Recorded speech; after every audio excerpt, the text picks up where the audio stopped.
Hi guys, it's Nicole and welcome back to my channel. I am sharing a process video today with sketch number 15 from the Scrapbook Generation 6x6 double page sketch bundle that I have been working through. I'm pretty sure that this is sketch number 15. I might have to go and double check that. I think I skipped sketch 12, might have been 13. Mostly because I can't find the specific paper pad that I want to use and I can't let that go.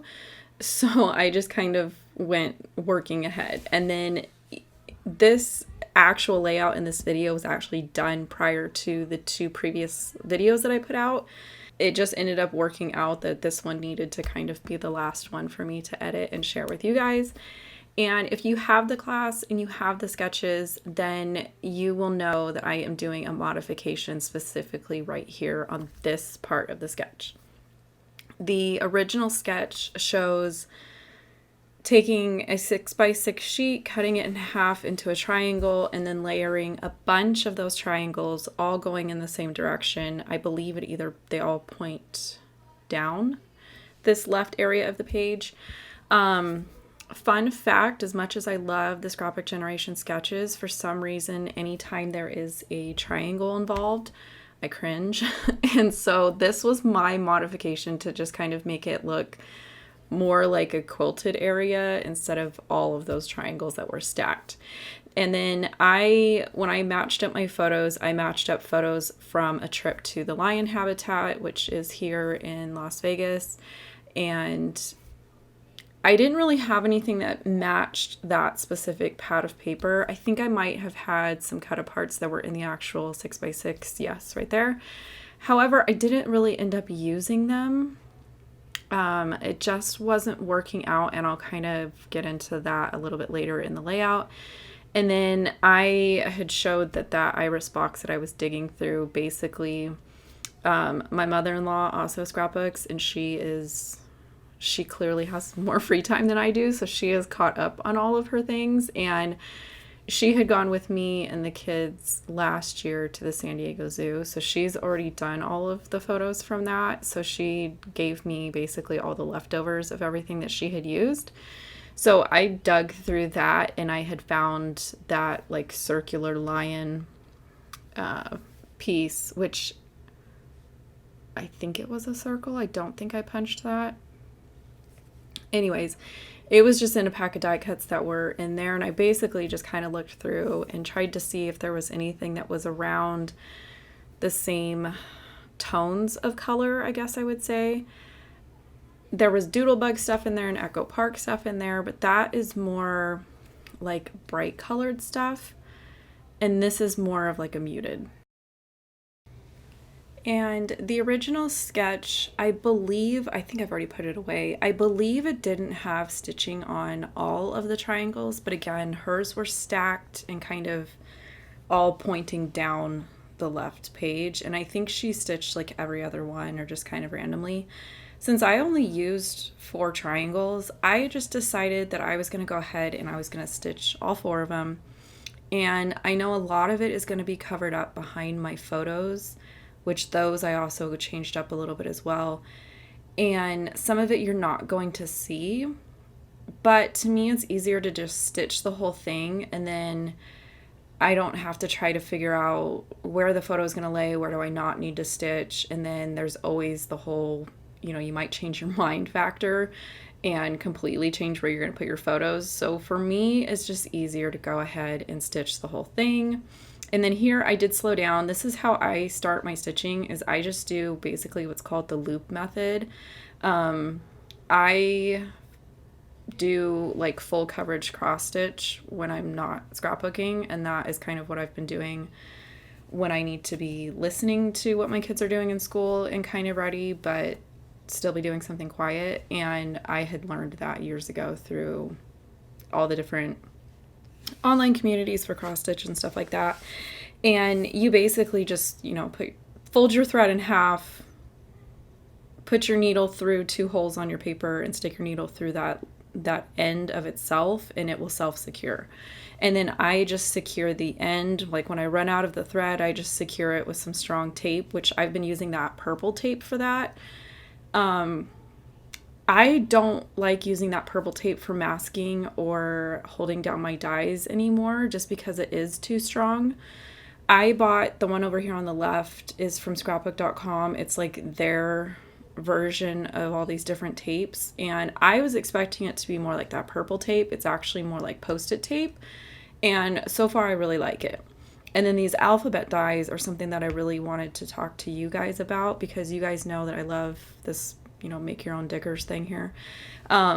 This is scrapbook.com's like in-house brand, and they came out with 3 different fonts of alphabets, and I looked at them and I was like, wait, normally they're $75. Like, that's really expensive. But I think this initial launch of them, and I'm not sure, I couldn't find like a date of how long they're supposed to be on sale for, but right now they're on sale for $40.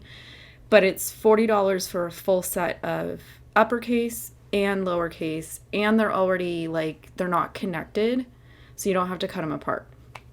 And I have a similar set to these from My Favorite Things, but they're very, very old and they're very retired, and I've had a lot of people ask me about them, and unfortunately you can't get them. So I intentionally spent the $40 on these to go ahead and try them out and see how I liked them before I could tell you guys about them. And I have to tell you that I love them. I think it is such a good basic font, and I couldn't decide between this bold basic and then they have like a tall skinny one.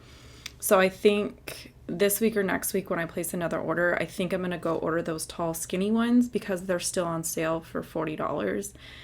To me, getting a full-size alphabet for $20 is a really good deal, because those ones from My Favorite Things, I think I caught one during a retirement sale and one I didn't.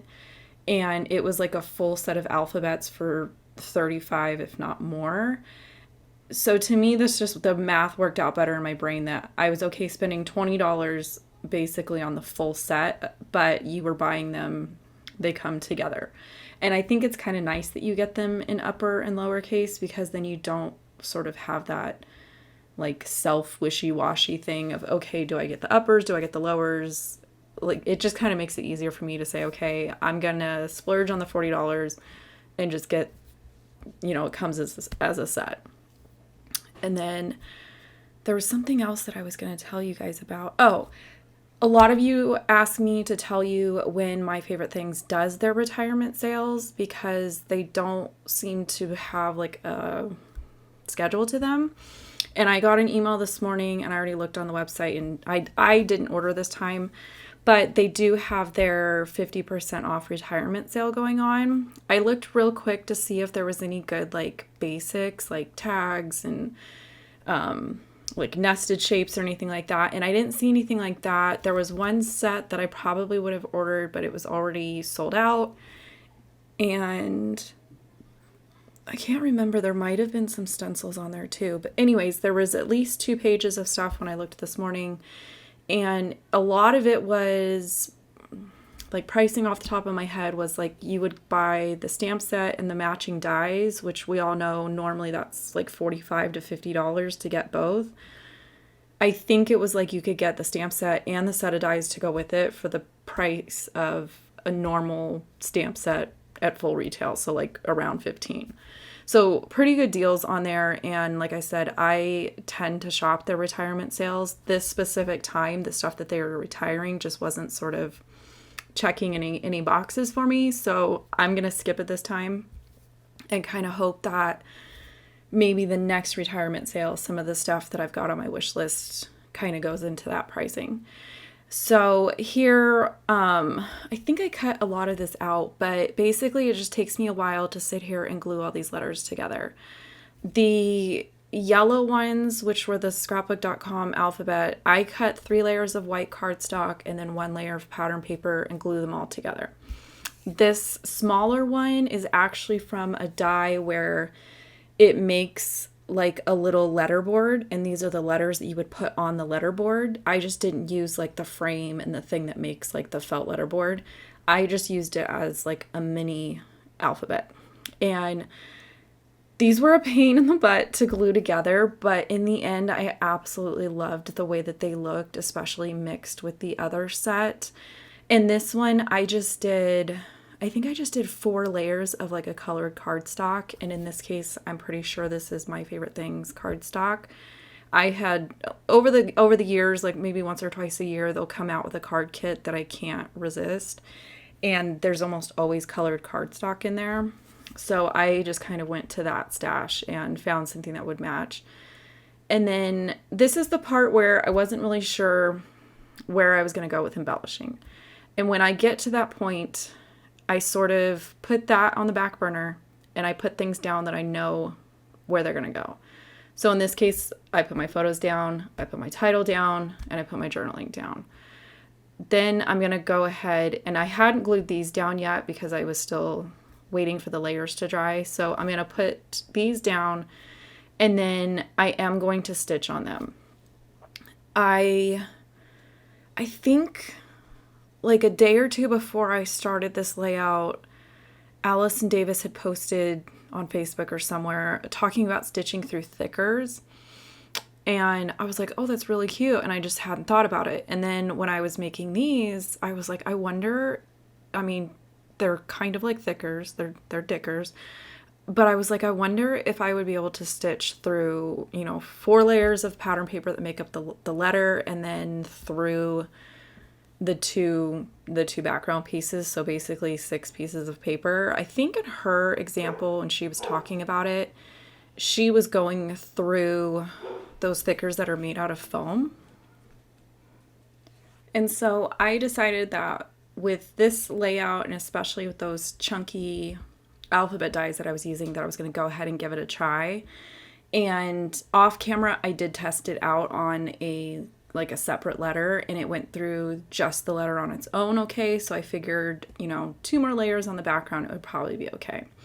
And then on the right, I just added some strips of tone-on-tone, like dark green paper from Bo Bunny, basically just to create a border and put something going on over on the right. And then instead of using that big, like tacky stitching ruler that I have, I did try it on my like test letter, and I just didn't like the spacing on the pre-perforated holes on that one. So instead what I did was I just used this piece of cardstock as basically a straight edge and eyeballed some pencil lines. And then I am going to use my piercing tool, and I'm basically going to eyeball the spacing for my stitching. And what I would typically do is I would start on like the straight letters. I would make a hole at like the end of the straight part. I would make a hole where it's not a corner. I don't know what you call it, where like, the parts of the letters start connecting.